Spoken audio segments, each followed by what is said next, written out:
Welcome to the podcast where we track what's happening at the intersection of metals, mining, and mineral processing. And today, we're going upstream into the electronics sitting in your junk drawer. This episode draws on recent work by Nanthakumar Victor Emmanuel, PEng, covering a chemistry breakthrough that could change how we recover gold and copper from electronic waste. Let's start with that Edinburgh research. The premise here is that the electronics we throw away are actually a high-grade ore deposit, and the question is whether we can extract the metals without recreating the environmental damage we're trying to move away from. The University of Edinburgh's gold-copper diamide extraction process is the answer they're proposing. Professor Jason Love put it directly. Electronic waste is effectively a high-grade urban ore. Our goal was to design chemistry that can recover those metals selectively and safely, without the energy and environmental cost of smelting. That framing matters. The alternative, furnace smelting above 1,200 degrees Celsius or aggressive chemical leaching, is both energy-intensive and polluting. The GCDE process sidesteps that entirely by operating under mild, low-temperature hydrometallurgical conditions. And it avoids cyanide, mercury, and organic solvent extraction.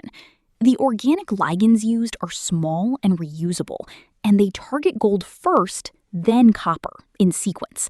Love describes the mechanism plainly. The diamide behaves like a molecular magnet for gold.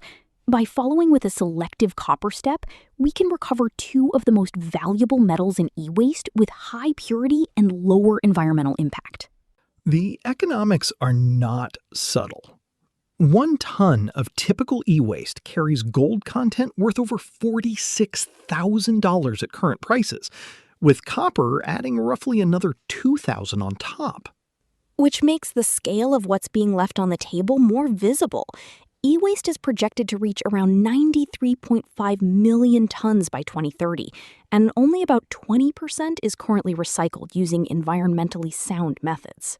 So the licensing deal with Lithium Universe, who will deploy and sublicense the technology globally, is the mechanism that moves this from a university lab to actual processing operations. Lithium Universe plans to integrate GCDE into its precious metals recycling division alongside its silver recovery work for end-of-life solar panels. Executive Chair Iggy Tan described it as strengthening the company's position in circular economy solutions for gold, silver, and copper recovery. Low-temperature chemistry, no cyanide, reusable reagents. It's the kind of process design that makes the traditional approach look like it was engineered by someone who really loved electricity bills. The commercialization path is real, and the underlying chemistry addresses a genuine gap in how the industry handles high-value waste streams. Urban ore, molecular magnets, circular economy licensing. The metals industry's feedstocks are shifting. And the processing chemistry is catching up. More on what that looks like in practice next time.